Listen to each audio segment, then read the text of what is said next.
Welcome to the Culture Lab. I'm your host, Bajer. This podcast helps you turn your company culture into rocket fuel for meaningful growth.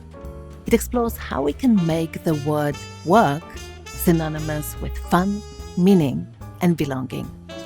It looks at how we can build remarkable cultures that scale as our businesses grow and the world keeps on changing. Any leader will have strong convictions. The challenge is to have strong convictions loosely held and to maintain that curiosity. And so I will admit, I'm very willing to be like, yep, I made a mistake. Here's where I screwed up. I'm still learning how in the face of conflict, especially when I really believe something counter to what's being proposed, to be open to it and to live in that kind of curiosity for a while, live in that tension, because it's so easy to go into the you're wrong mode. I'm the CEO. I know it's best. That kind of short-sighted debate doesn't really lend itself towards a productive dialogue or discussion, especially if you're trying to have that experimental culture, that innovative culture. You need to be open to new ideas and let go of things that no longer service you. Hello, and welcome to episode 89 of the Culture Lab podcast. This episode is brought to you by CultureBrained, a one-of-a-kind global community for leaders and culture champions who want to learn new ways of cultivating remarkable cultures at scale in this brave new world of remote and hybrid work. The CultureBrained community is where we come together to answer some pretty darn hard, ungoogleable questions about culture. And our members get to participate in things like weekly huddles, masterclasses, flash mastermind groups, and talks from world-class experts on culture. And many of these experts from this podcast. But most importantly, we facilitate deep peer-to-peer connections. Because making work synonymous with fun, meaning, and belonging, it's definitely not a task for a single person. It requires tapping into the collective wisdom of bold, kind, and curious culture leaders who are on a mission to redefine and, frankly, decrapify work. So if this sounds like something you'd like to be a part of, check it out at tiny.one/CultureBrained. And don't worry, you don't have to write it down. There is a link in the show notes. Today, my guest is the CEO of TXI, Mark Rickmeier. TXI is a product innovation agency that used to be based in Chicago, but is now operating with a globally distributed team. In this conversation, Mark shares how listening to his team and the business has basically led him to rethinking the way his company operated, and also how it made him realize that the way things worked didn't really serve the company's employees. And this, in turn, led to major cultural shifts in his company. First, a transition from Office-Centric to remote first, turning a flat organization into one with hierarchy, and also deeply committing to the DEI work. And Mark is certainly not shy about sharing the mistakes that he's made on the way and also what he's learned during this journey. Enjoy. My name is Mark Rickmeier, and what I do is complicated. I'm the CEO of TXI, which is a digital software consulting company that focuses on product innovation. And I'm also the founder of Walkshop, which is a retreat for executives to get away from Zoom and get out into nature and go on long distance hikes together to be able to generate good ideas and collaborate back and forth. And last but not least, I founded a conference, which is now grown to be a full-on community that we call the Kermit Collective of other really good consulting agencies like TXI to be able to come together and generate some ideas. And so I'm one part organizer, one part facilitator, and one part CEO. Sounds like you are a really busy person. Yes. And a parent of two and everything else going on, and a board member on philanthropy. So yeah, lots of free time, clearly. Do you still have time for your classical music hobby? Oh, I'm loving that you asked about that. It's funny. When I had a really long commute, back in the BC, before COVID days, I had that, long hour-long train ride where I could listen to podcasts and listen to music. And that's actually one of the things that has changed in my life. On the positive side, I have dinner with the kids every night, and I'm much more involved at home now. But I do miss having that long, structured time for listening to lectures or listening to classical music. So yeah, my musical history has gone down in the last couple of years. I definitely I miss that part of my personal learning. Yeah, it's interesting how our lives have changed in the past 2-3 years. I hear this a lot from people who miss their commute sometimes because they were able to catch up on stuff or listen to music, right? It's weird, right? Yeah. Yeah. Of all the things I mean, initially I thought, because I live a pretty good distance from the office. And so initially I thought the commute would be the worst part of my day. And I actually grew over time to enjoy having that hour long long moment of solitude to write, to think, to listen. And there was a gap, I suppose, between being CEO and being, father of two. And now there's a 2-second gap. Like you got to readjust really quick from work-life balance. But again, on the positive side, I get to see them when they come home from school. We have dinner every night. Like there's lots of other benefits of working from home. But yeah, I have not found a substitute for that personal education the way I had routinely done during the long commute. But yeah, I kind of miss that part. I totally get that. Definitely listening to music, but not learning about as much about it as I used to. Awesome. Well, listen, you do so much. I'm really impressed. But of course, your most important role is the role of the chief executive officer. I mean, professional role, because obviously you have so many other roles in your personal life, but professionally, you are the CEO at TXI. It's a product innovation firm based in Chicago, right? And I know that the past few years have really forced you to rethink how you go about growing your business and shaping your culture.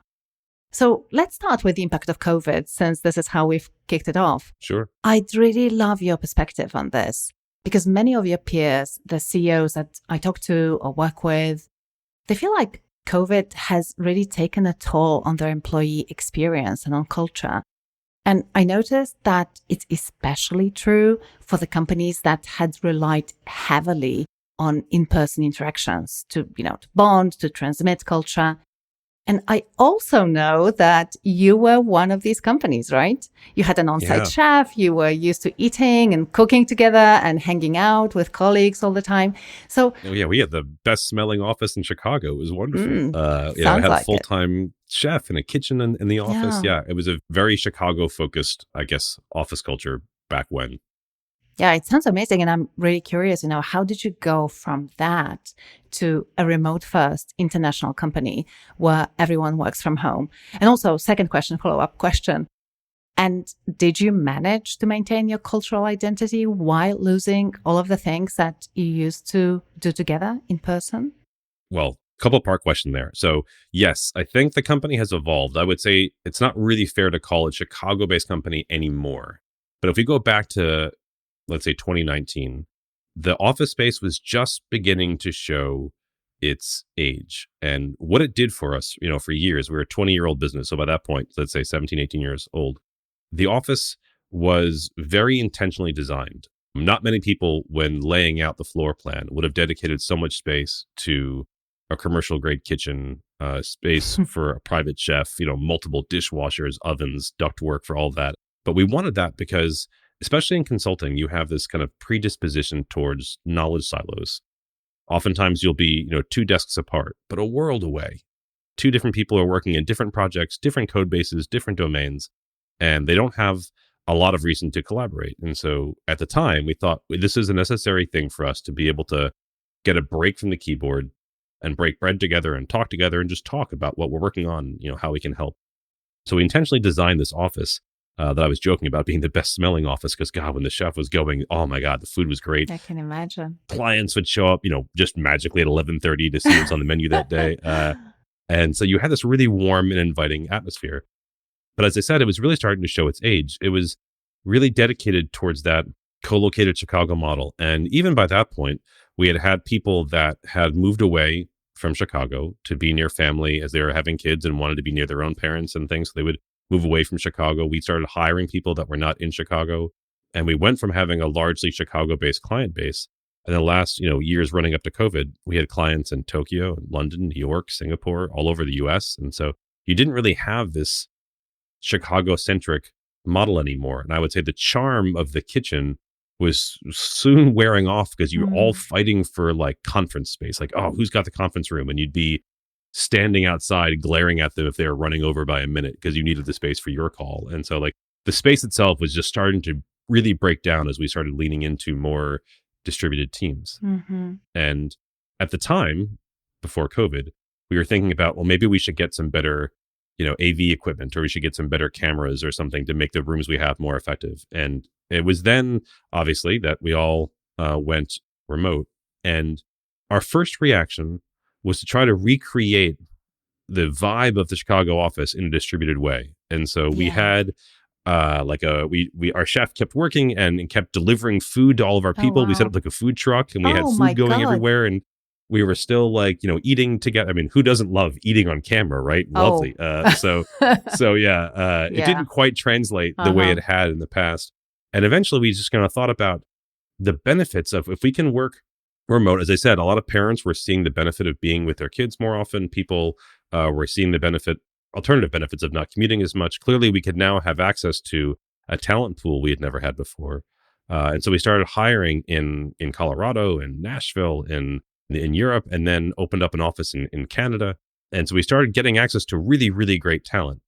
And we thought, as things started opening up again, we thought, well, maybe we should go back. And we clearly decided the old Chicago office suited us for many years, but we had outgrown it at that point. And I think we were looking to not go back to that space.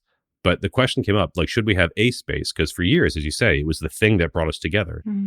And so we decided an experiment, which I will tell you was a failure, but it was a good shot, I think. We said, why don't we try to spin up a series of, we actually had a great arrangement with WeWork, where we said, we've hired these people in Calgary and Nashville and Denver and New York, and they all have WeWork offices. So let's get an office in Chicago with a WeWork. All of those places also have WeWorks. And then people can come together as they choose. And it was a flexible arrangement that we thought worked reasonably well.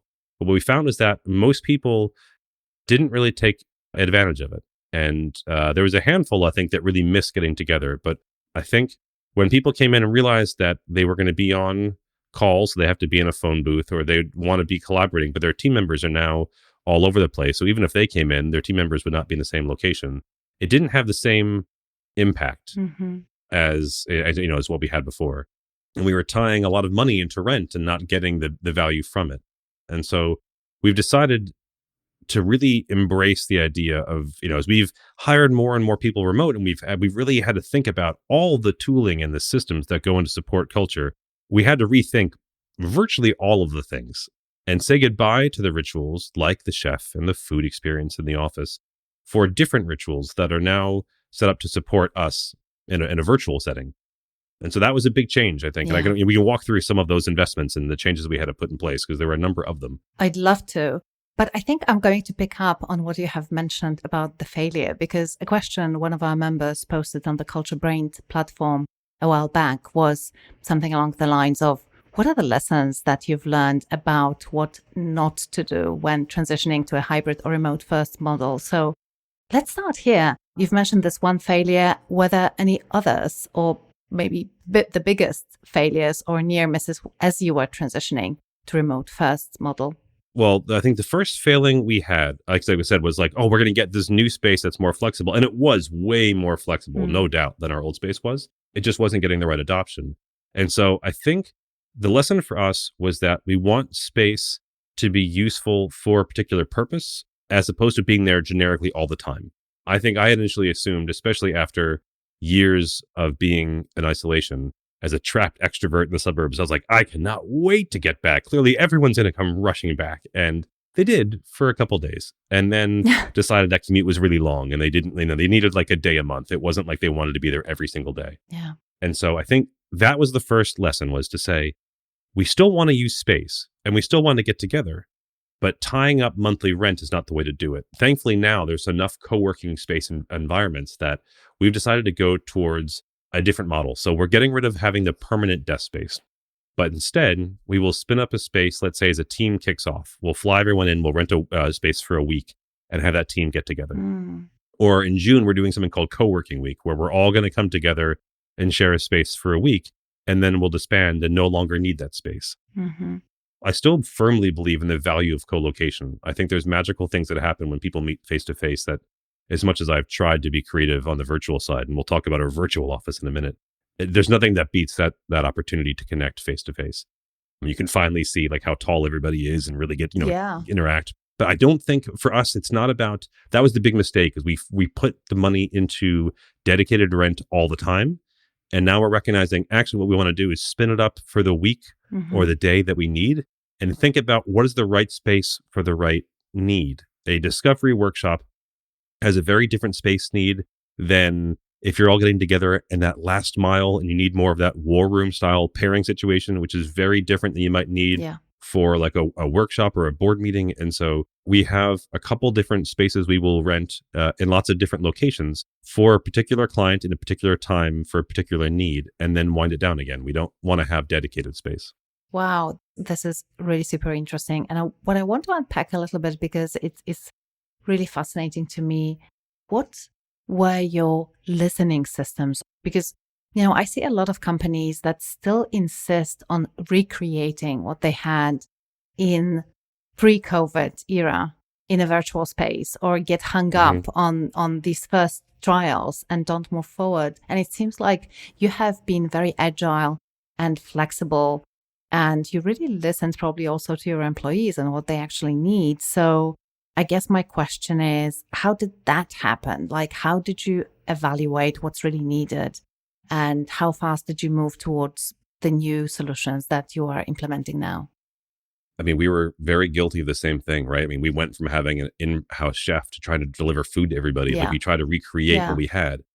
So interestingly, as we talked to other companies that had been remote for a long time, we learned from their example how to think about this. Mm. And I think, the mistake that a lot of people made was trying to recreate that same camaraderie of like, oh, we'll just all hang out together on Zoom. So we'll Mhm. do Zoom happy hours.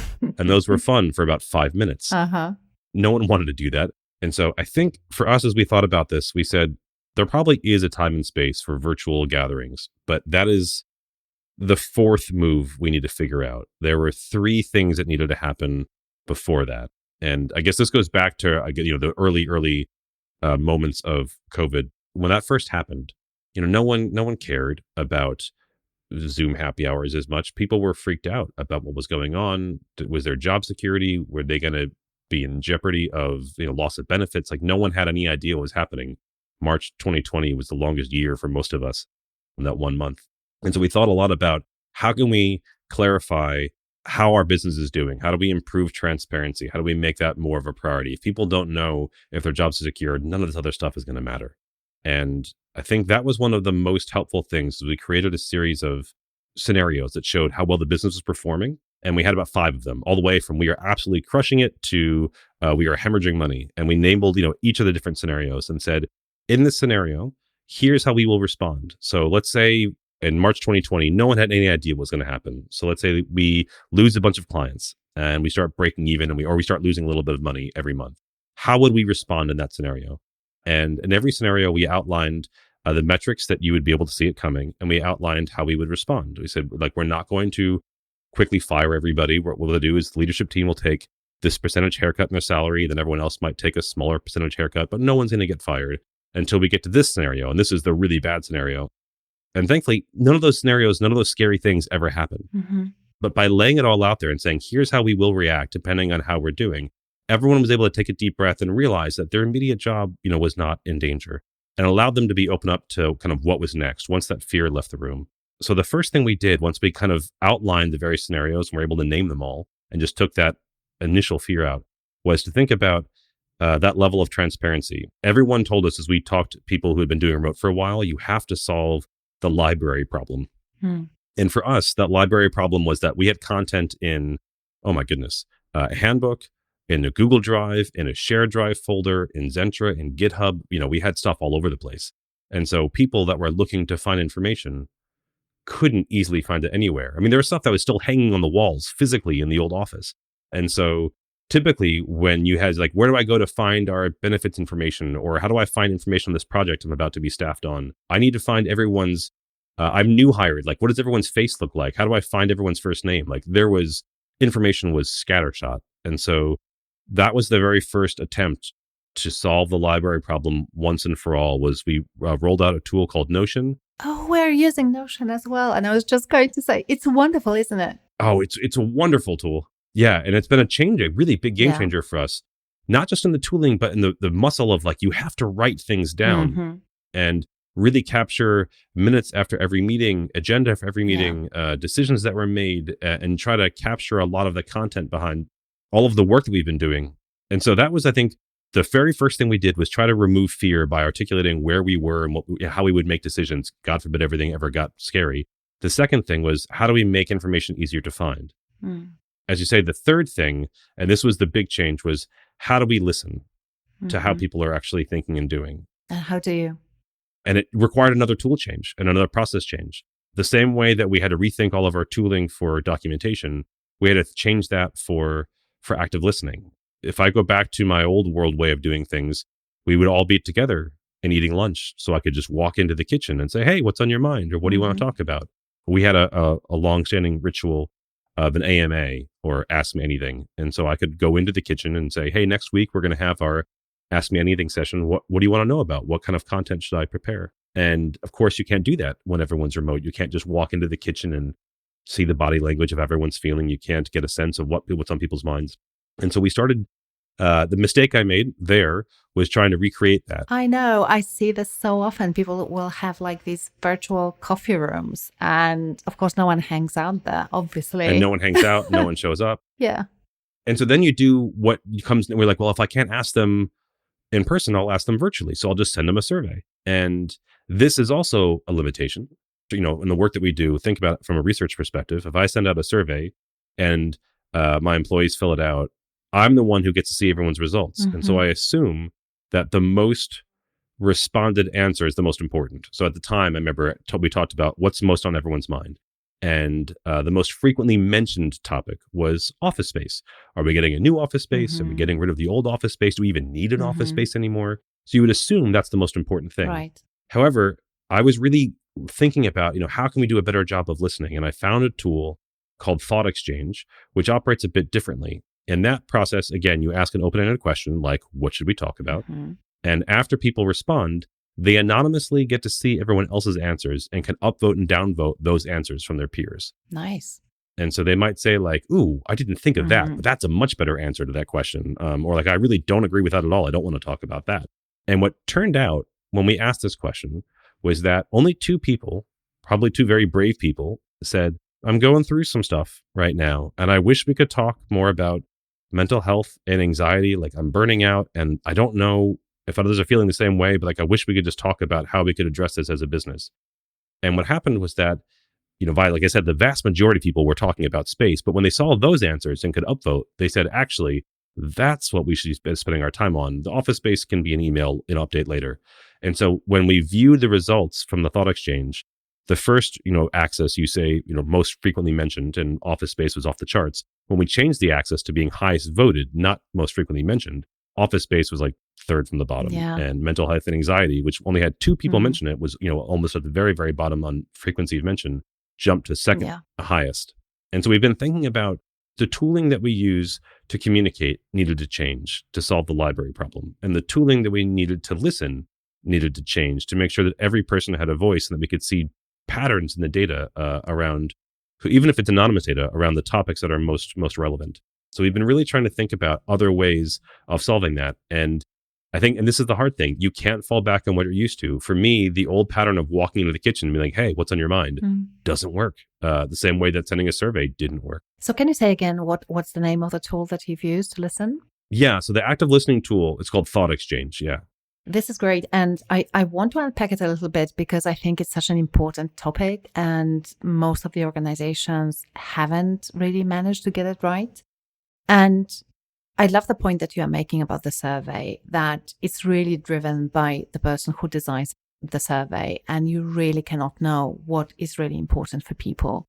And I think that tool that you have just shared exactly gives you that opportunity to really understand not just what people's opinion is on the questions that you are asking, but what's important. And since we're exchanging tools, another really cool tool is something called Quest, we had the founder, Pia Lorton, come into our community and share it with us. And so we actually tested it. And that really flips everything, the whole script, and turns everything on its head, because you actually don't ask questions at all. You go on a quest as a whole organization, and the quest can be our strategy, or the quest can be, I don't know, the new tool that we want to use. And what happens is your employees are asking the questions and nominate people who they want to hear answers from. So, and it gives you really interesting data about, what people are curious about. And obviously, if people ask questions about something, it's a good indication that this is an important topic for them.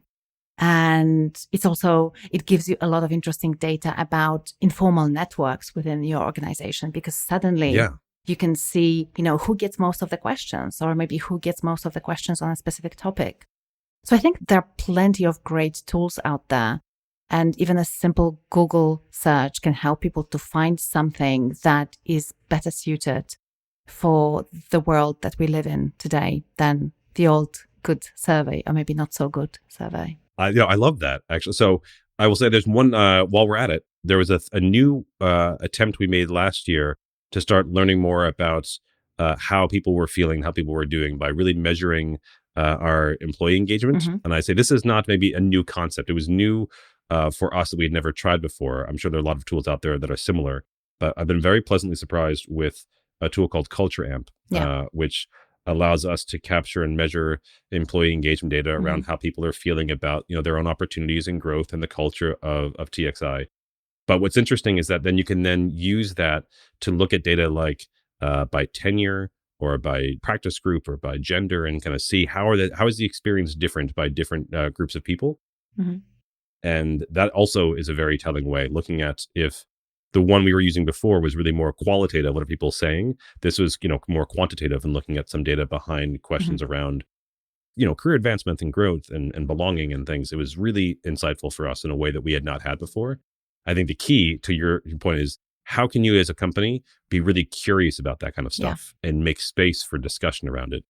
We just took the whole business offline for a day to discuss our engagement data, and opened up all the stats. It wasn't just for the leadership team. We opened up all the data, pointed out some of the weirdest data sets where there were very large discrepancies between different groups of anonymous responses, and then kind of lean in with a series of how might we questions around how might we improve this, or why do we think it's different for, let's say, the design group than the development group. And it was fascinating to have that level of open curiosity for a day about how people are feeling. Yeah, absolutely. And I think also what's super important when you do that is that you commit to taking action on some of these points. Because one of the things that I see happen very often is companies will use these tools and get the results, and then nothing. Either fail. Yeah. And sometimes they even fail to communicate the results, which is criminal to me. But even if they do communicate results, nothing changes. And I think that is where people become very disenchanted with what's happening. And the next time you will run a survey, you probably won't get the same response rate, and people might not be equally honest because they simply... What's the point at that rate? Yeah. Yeah. What's the point? I think the thing we were really trying to figure out, and this is where we reached out to our advisory board, is we said we wanted to have this day of curiosity. We can go into it, but we wanted it to be something where everyone could roll up their sleeves and have a say in how we might adjust and resolve some of these things. It doesn't work, in my opinion, at least, if you get this kind of data back and everyone says, okay, leadership team, or okay, CEO, fix it.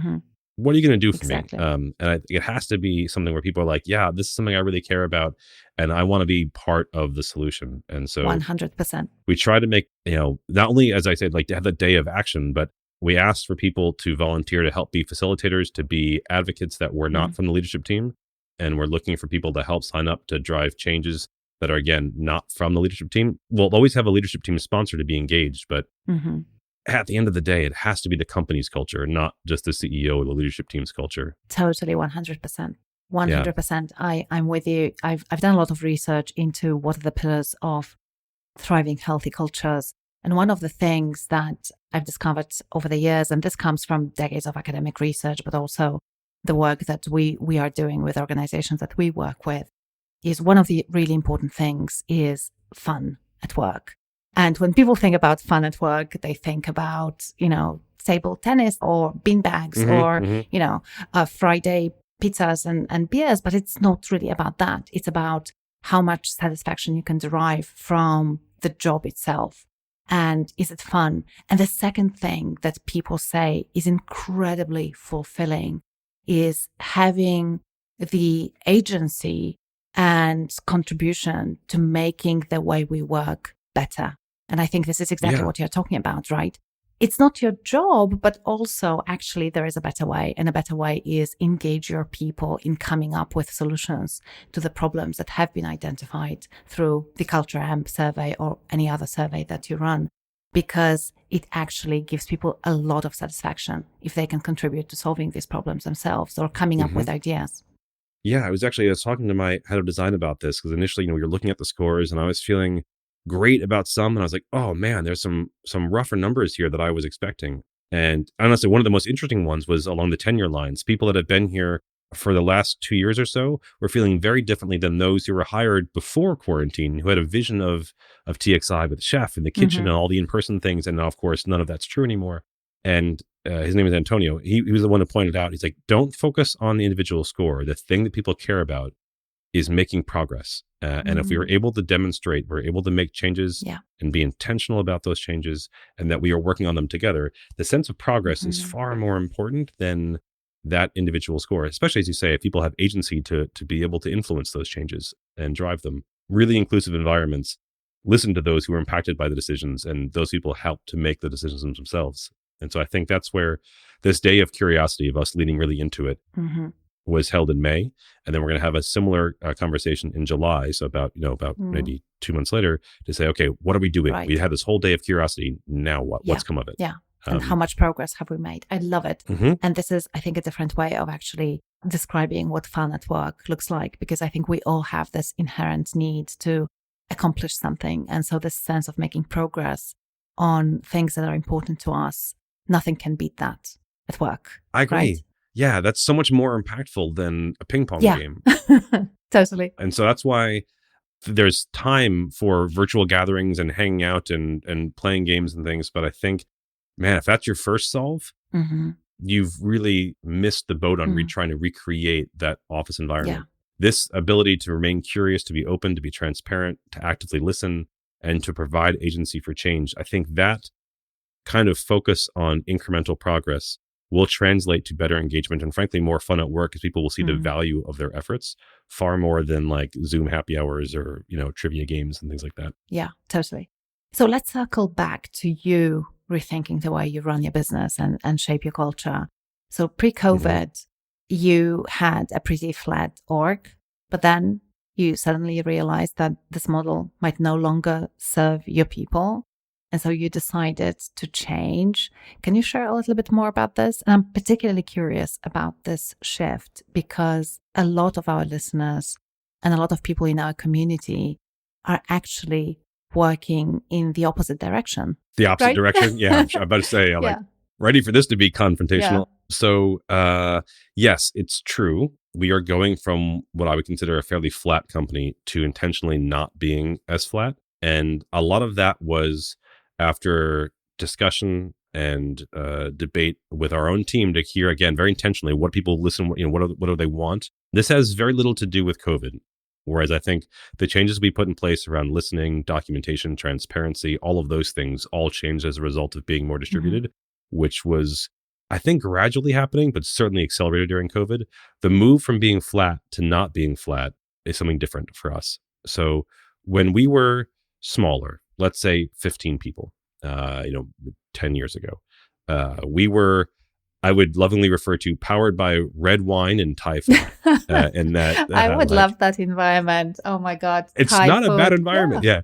And so, after the workday was over, we'd order in takeout and we'd open a bottle of wine and say, okay, what's broken? Recruiting? Great. Let's all talk about recruiting. So it was very inclusive. It was not in any way organized. There was not a lot of accountability, and we'd all debate and discuss stuff.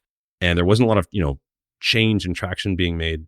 And so it was around that point that we decided we probably can do better. We had this great way of organizing projects. We thought we could do a better job of organizing ourselves. And so we rolled out EOS, if you're familiar with that. Mm-hmm. EOS is the entrepreneurial operating system. And that helped us to clarify roles and accountabilities of a leadership team, the structure of a leadership team, the cadence for how often that group should meet. It had a lot of really helpful guides, especially around how that team can be most effective. Things like meeting monthly is a dumb idea. That when you do that, you ignore things for 3 weeks and you scramble on that fourth week to get everything done. They said, there are certain things that should be met every week and then some things should be done quarterly. And they really helped us to think through that. And so for years, we ran in that way where we had a leadership team structured by EOS and then everybody else. Mm. And that got us to maybe from that 10 people to about 35, 40 people. So, we tripled the size of the company. And what we started seeing is that almost everyone, so we write custom software. So we have designers and researchers, project managers, testers, developers, and they all reported up to the delivery seat. And the scale didn't make sense anymore. That one person could not know all of those developers and designers well. And we had a program called sponsors. Sponsors were, think of them as advocates, I suppose, for someone's career growth. Mm-hmm. That could give them encouragement of books to read, things to try, but ultimately didn't have a lot of accountability in the growth of their sponsees. And the one thing people were routinely telling us was that they wanted better growth opportunities and better feedback opportunities, Mm-hmm. and they wanted more support. And I have to say, I was on the wrong side of history here. I was really pushing for this. I'm like, but we're a flat company and there's value in being flat. I almost wore it like a badge of honor, but people were like, you're not listening. I really want to have time. I want a manager. I want someone to spend more time with me and helping me think through my career progression and to help gather feedback regularly from me and someone to talk to about both developmental and evaluative feedback and thinking about how I'm doing. And so, and I was really worried as how would one developer feel reporting to another developer when we've never had that before? I was worried about retention that way. And actually, I was proven very wrong that actually retention would have been a much bigger deal the other way, where people felt like they weren't getting the support, they weren't getting the guidance. Everyone was almost to a person was really looking for that kind of structured focus in their own growth. And I was really resistant to it because I didn't think it was something we needed. And when we were 15 people, we didn't. But as we got to 30 to 40 people, the system was starting to break under its own weight, and we just couldn't dedicate the kind of time to growing people that we really needed to. By introducing managers and actually creating this kind of middle management group where we had managers went through manager training, they went through feedback training, then the whole company went through feedback training. And we started creating a structure where people would only have up to 3 or 4 direct reports. So you weren't overwhelmed by having 40 people report to one person. We started seeing much higher levels of engagement around support, that they knew where they were going. The managers liked having more accountability and liked taking kind of the next generation of people under their wing. So they started seeing it as a way for themselves to grow as people, as leaders. And so I am, happy to be wrong about this one as well. I think I was just on the wrong side of this, where I was really gunning for that flat company because I thought that led to better transparency, and I was conflating the two and should not have. You can have transparency by doing things like, as we mentioned before, whole company level dialogue and remaining very open and curious about your own culture and publishing all of your data. But that shouldn't come at the cost of structured support for people. Yeah. And so I think for us, we've chosen to go with this middle management team that can then, manage designers, manage developers, manager training for those people. And we've even expanded the size of our management team to have more support so that we have like a designer seat on the management team now and a developer seat on the management team now. We have a person we added to an equity officer we added to the team to help make sure we're doing things fairly across all of our team members and practices. So across the board, we've added more of these roles. And I think people have really responded well to the intention behind it and I think the focused structure for growth. It's been a big change and actually a big improvement in our engagement for our employees. So I want to go a little bit meta on this because I think a lot of people struggle with a similar challenge with their CEOs in that you are being really honest and open about the fact that you are actually quite attached to your idea of a flat organization. And you had strong beliefs about how it can drive innovation and be good for your business, basically, and transparency and other really good things. And I know that when we are attached to our beliefs, generally as human beings, the tendency is that we will dig our heels in and really try to convince others that our ideas are the best ideas out there. And there are a lot of CEOs who are not very responsive to suggestions from their teams to change something. So if you were to self-reflect now, what was your process like? How did you get to the point where you said, hey, wait a minute, maybe I'm wrong. Maybe we need to start doing something differently. If you still remember, like what was going on in your mind and what eventually resonated with you and convinced you that you need to start thinking differently about it. There's two things. One, I started on day one, and man, one I'm struggling with and learning just now. So I'll give you guess both. When I first became the CEO, I modeled back to my favorite CEO at a company called ThoughtWorks, who would routinely get up and talk about what are the mistakes he had made, figuring if he could openly talk about the failures he had made, the mistakes in judgment, the mistakes in investments or something probably cost the business way more than anybody else. If he could talk about those openly, surely everyone else could admit what they had done wrong. And it showed that you're able to take ideas and run with them. You could be innovative. You could try experiments, and there was not this fear of retribution if something went off the rails. You could just own it. And so when I became CEO, I first started talking about every time I got together. I'm like, here are the three biggest mistakes I've made since the last time I got together as a company, and just really try to encourage that practice of, we're human, we're learning, we're experimental by design, we're trying things, we're innovating things, and a lot of these, these changes in tools and process and approach, there were things we thought we'd have a go at. And, we always try to do them in small incremental experiments. But yeah, as you say, sometimes they're going to work, sometimes they're not. And I think the job of the CEO is not to be some all-seeing, all-knowing oracle, but to listen really well and to hopefully make the right call and then own it when you don't. And so I really tried that pattern of owning my mistakes very visibly in front of the company. That part was easy for me. The harder part was when I was sure I was right and I really wanted to dig in and go to the mat.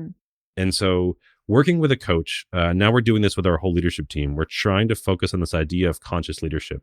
And they talk about this line, like when are you above or below the line? Yes, I love this concept. Can you please walk us through it?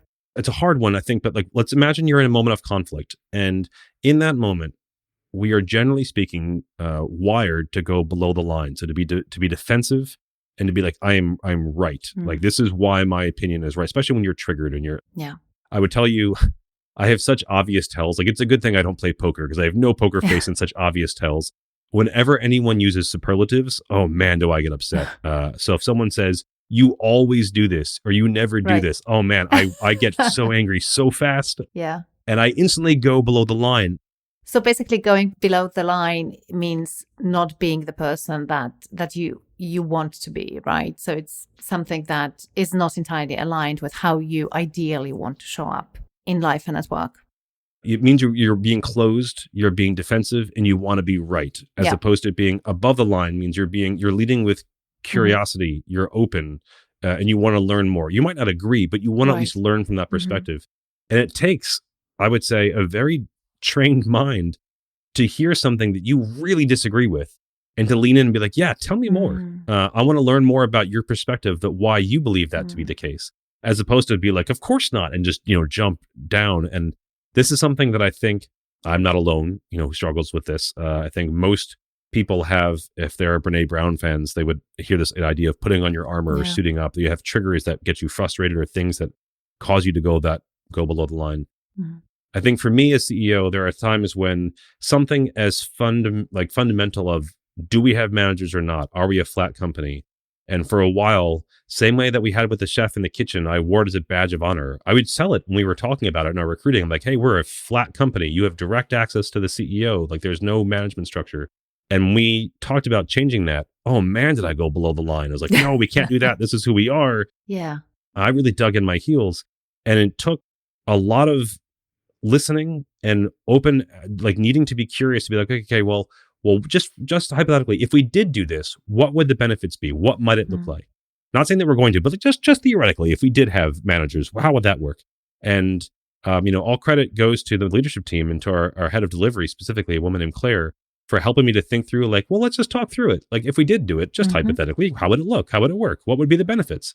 And the same way that, we talked earlier, I found benefits in changing my commute. I found benefits of changing our office space. I found benefits from changing our tooling. this is one of those things that was just foundationally true for TXI. And then it just stopped serving us. And what got us to one point, I honestly think was critical to get us to that level of success. And it needed to evolve for us to get to that next stage of success. And I was so anchored in the way we had been and the things that had brought us success up until that point. I was having a hard time letting go of that. And this is something I will still, I think any leader will have strong convictions. The challenge is to have strong convictions loosely held and to maintain that curiosity. And so I will admit, I'm very willing to be like, yep, I made a mistake. Here's where I screwed up. I am still learning how in the face of conflict, especially when I really believe something counter to what's being proposed, to be open to it and to live in that kind of curiosity for a while, live in that tension, because it's so easy to go into the you're wrong mode. I'm the CEO. I know it's best. That kind of short-sighted debate doesn't really lend itself towards a productive dialogue or discussion, especially if you're trying to have that experimental culture, that innovative culture. You need to be open to new ideas. And to evolve and grow, right? And I think this... And let go of things that no longer serve us. Exactly. I love this line. Like, it's a really good question. What is no longer serving us? And I think particularly when you're trying to get from here to there will be certain things that have really made you successful up until this point. And they are this magical ingredient of your secret sauce. But should they still be an ingredient in your secret sauce going forward? I think that's an important question to ask. And there will be, I think, some things that we ultimately realize are no longer serving us if we look carefully enough and if we're willing to listen carefully, which obviously you did. And I know also that you are very attuned to, or maybe motivated by, wanting to find your own blind spot. I remember from our previous conversation where you talked to me about how you had 3 resignations that happened in a short period of time. People move on, and so you thought it makes total sense. And actually, some of these people went on to create their own business. So it's kind of a positive thing. And I think for many of us, we would just go, yeah, this is what happens and good for them. But you did have a closer look and you discovered something that put you on a completely different trajectory when it comes to your culture. Can you talk a little bit more about that? That was probably one of the hardest days in the company, was hearing that report. The context for this was, as you say, we had 3 people leave. This is about 8 years ago. And each one of them individually explainable. One person went to go start up a business with their best friend, and one person left to get their MBA. And either one of them, as they left, I was like, okay, well, you got excited about their next opportunity. And I didn't think initially too much about it, but all 3 of them who left, all 3 were women. And it caused us to think, especially in the tech industry, we're like, there's probably something going on here. Like, that can't be a coincidence, can it? And initially I was, again, closed-minded. I was like, no, everyone has their own story. They're all individually explainable. This person's leaving for this reason. It's fine. There's not a trend. But to be curious about that, we said, well, let's lean into this and learn more about our culture. This is before we had Culture Amp and before we had some of the rituals we now have. And so we brought in a third-party person to talk to our alumni, to talk to our existing employees, and just scratch at the culture of what's working, what's not working. And I remember that report back. I was like, I'm sure we don't have any major blind spots, but just to be sure, just to lean into this. And we heard back a lot of the great things that we were really proud of and the things that we were sure about.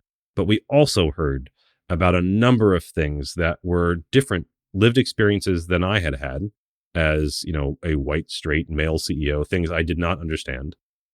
And it was getting all of that data, and I remember seeing all those comments in one page. It was like, oh man, there's a lot I do not understand about what the employee experience is like for others, particularly in that case for women at the time. And it led to a number of changes around how can we be curious about changing our company culture, not just around gender, but around diversity in general, and thinking about in race and thinking about accessibility, like all the things that we had driven as a company, we had never been openly curious about.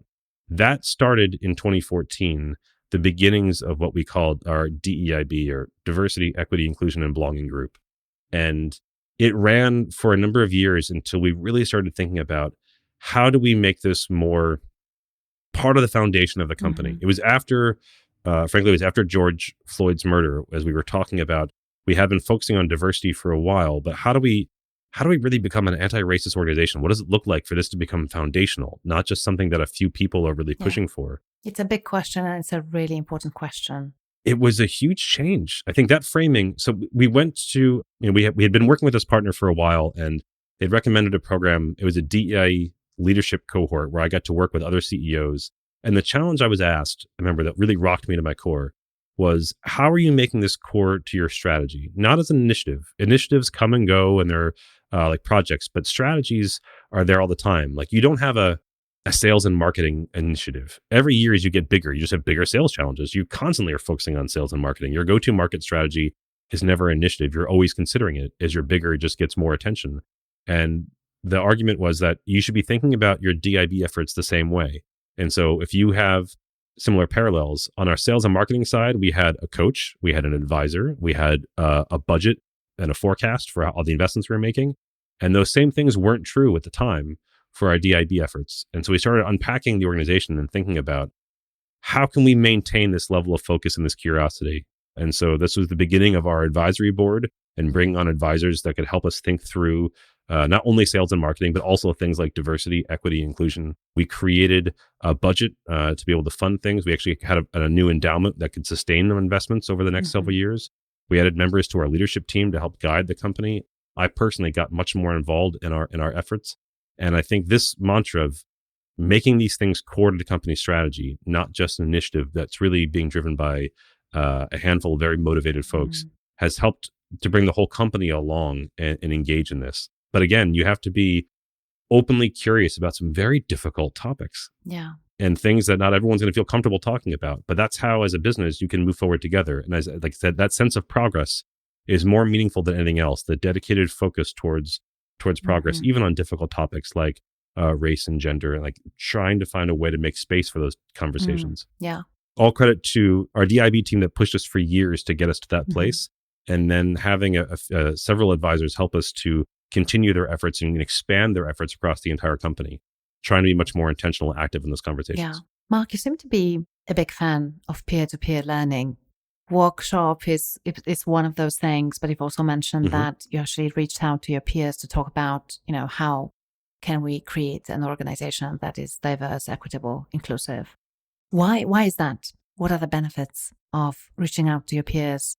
I think for many of us, we might feel, well, maybe we should feel competitive, and maybe it's not a good idea to share with others what we're doing. I'm personally a big fan of peer-to-peer learning as well, but I'm curious what brought you to that, and why do you do so much to connect with others, to learn from them and facilitate connections? Well, I think there's Simon Sinek has a great book that talks about the value of this, called The Infinite Game, where you look at your rivals as worthy rivals, not as fear to, not like people you're afraid of, people you need to crush. This idea of what we call cooperation, looking at our competitors, people to learn from and cooperate with and benefit from. For me, we had, as scary as COVID was, it had nothing on 2012. 2012 was by far the most difficult year in my career. I just joined this new company. I joined TXI. I was helping to scale it. And there's a metric in our business called client concentration risk, or CCR, where you basically is a measurement of how many eggs do you have in a single basket. Imagine the difficulty if you had 70% of your revenue with Carnival Cruise Line in 2020, and then that happens. So we had about 56% of our revenue with a single client.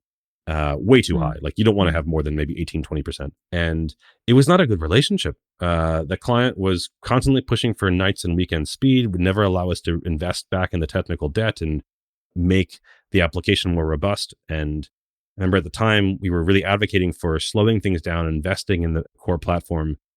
And their answer was, just, if people are going to quit, just hire more people. It's fine. And we said, we can't do that.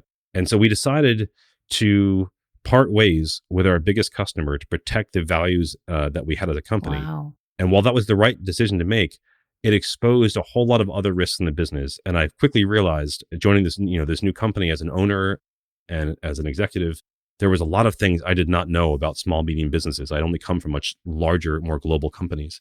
And so I reached out to my direct competitors and said, hey, I'm really going through a moment of crisis. I'd love to be able to pick your brain about this. And that became this community of about 30 to 40 companies that are all in the same basic size as we and do similar kind of work. And we get together regularly to talk about what's working, what's not working. And I'll tell you that first year where I invited direct competitors to come together to tell me how to solve my problems and I was going to train them. I remember I went to my partners and said, I want $50,000 to put on a conference to tell our competitors how they can get better. And I got some really strange looks, as you might imagine.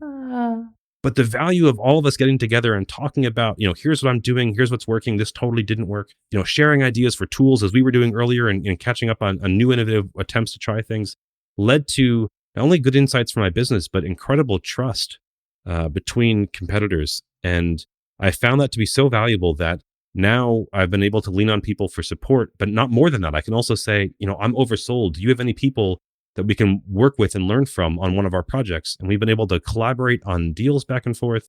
Chicago only has about 5 minutes of nice weather a year. So it's been nice to be able to have relationships with other parts of the world and have developer exchanges between other countries. It's an amazing benefit I get to offer.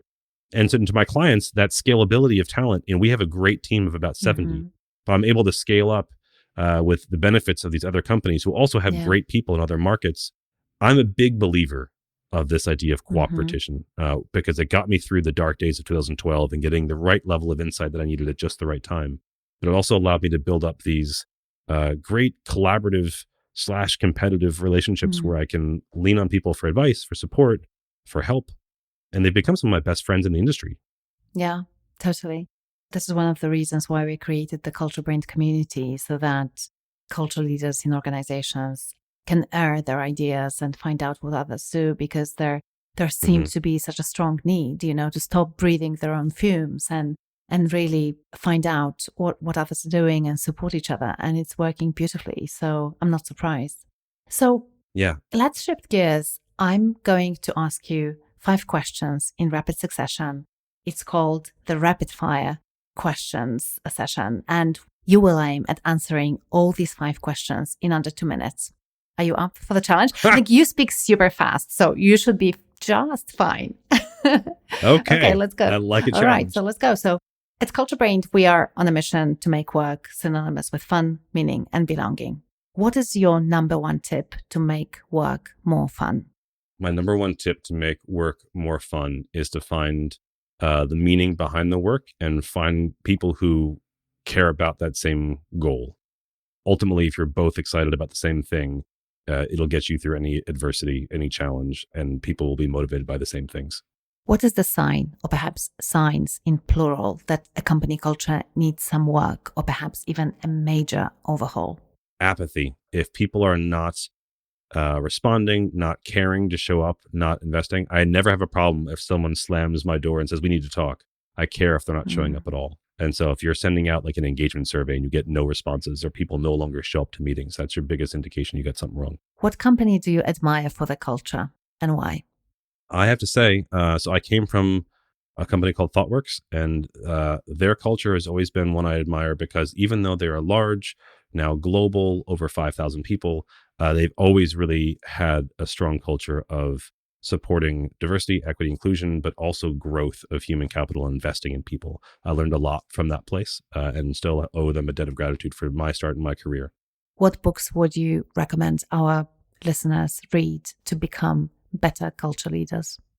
There's a great book written by Miranda Wolf called Cultures of Belonging. It just came out earlier this year. But if you want to learn from a really strong equity leader that talks about how to create a space where people really feel like they can belong and they can bring their best selves to work, highly recommended. What is one thing that our listeners can do tomorrow to build their own culture lab and start cultivating a culture that will help them and their teams to bring their vision to life? Listen. I think the best thing they can do is try to find a way to actively listen to the needs of their employees, whether it's through an engagement survey tool, through having one-on-ones, through using a tool like Thought Exchange, finding a way to hear what's going on. And this is the hardest thing, is just to remain curious. Don't try to solve it. Don't try to be close-minded. Don't try to be right. Just try to listen and understand perspectives that might not match your own. So in closing, Mark, if our listeners want to learn more about you, about TXI, what are the best online places to go to? Well, TXI, best place to find us. I'm on LinkedIn quite a lot, publishing and writing about the work that we're doing. We have a series of workshops that we run that talk about product innovation and how we take these same values of transparency and listening into the work that we do to build digital products. For those that are curious about how we try to bring competitors together and create that community, that's called the Kermit Collective. And so people can learn about that. And those who are executives who are looking about getting as far away from Zoom as is humanly possible and connecting with other executives out in nature and doing these long distance hikes to really think about their own career and their own motivations. That's something we call a walk shop rather than a workshop, because we're creative like that. So a walk shop is where you're out getting that dedicated time with other dedicated leaders, just out in nature, not on Zoom. So I write about all those different topics most frequently on LinkedIn. Fantastic. So final question, who would you recommend as a great guest on the podcast? So there's a woman who we've been working with named Claudia Richmond, who is an advisor of our company, but she's the person I brought in to help us think through how we can make our career progressions more equitable, how we can think through growth structures for the company, how we can make manager and feedback more effective. She has been a really big insight for our business and has been helping to think through how we can make some important modifications to how we work. And as a COO herself, but also as an advisor for companies, I found her insight to be really, really helpful, because I think she brings it from a culture perspective, but also recognizes there's a bottom line behind all of these decisions. She sounds fantastic. There's a goal, not just around engagement, but also like retention and the bottom, the ROI of these decisions. So Claudia would be one of the first people I'd recommend. Amazing. Thank you. Mark, thank you so much for this conversation. I really, really enjoyed it. Thank you for your work. Thank you for creating a great company. I really appreciate you. Of course. Thanks for having me on the show. I'm Aga Bajer, the creator and host of the Culture Lab podcast. And this is the Culture Lab team. Production manager, Lindsay Nunez. Sound producer, Heather McPherson, Twisted Spur Media. Thank you for joining us for this episode of the Culture Lab podcast. Mark and I hope that it will inspire you to think broader and deeper about making remote and hybrid work. And also that it will inspire you to adopt experimenter's mindset to constantly evolve your culture. And if you'd like an opportunity to interact with Mark and other guests of the Culture Lab podcast in live sessions where you can learn more on the topics, this is just one of many benefits you'd enjoy if you were a member of the CultureBrained community. CultureBrained is a one-of-a-kind global community for culture leaders who look for new ways of cultivating remarkable cultures in this brave new world of remote and hybrid work. If you are in charge of a culture-shaping project, and if you believe that work should be synonymous with fun, meaning, and belonging, you'd probably feel right at home in our community. It's a really diverse group of culture leaders, from Fortune 100 to tiny startups on a rapid growth trajectory. And what brings us together is a passion for cultivating a healthy culture at scale. We are guided by our values of being bold, being kind, and being curious. And we'd love for you to join, only if it feels like the right fit for you, though. You can learn more at tiny.one/CultureBrained, and you'll find the link in the show notes. Thanks for tuning in and listening to this episode of the Culture Lab podcast. If you found any moments that were interesting, inspiring, or maybe even game-changing, please share this episode with someone who'd appreciate it. After all, good ideas are meant to be shared. If you haven't subscribed to the Culture Lab yet, you can do it on any podcast streaming platform of your choice. If you want to receive our weekly insights on cultivating a remarkable, powerful, and authentic company culture, especially in a business that scales, type this into your browser: tinyurl.com/Aga Bajer. That's tinyurl.com/AGABAJER. Also, we would be ever so grateful if you could rate and review our podcast on Apple Podcasts or wherever you listen to it. And finally, the entire Culture Lab team and our guests, we are going to continue exploring how we can make the word work synonymous with fun, meaning, and belonging, and how we can build remarkable cultures that scale as our businesses grow and the world keeps on changing. So, what do you want to hear about next? What matters to you? Email us at lindsay@agabayer.com and let us know.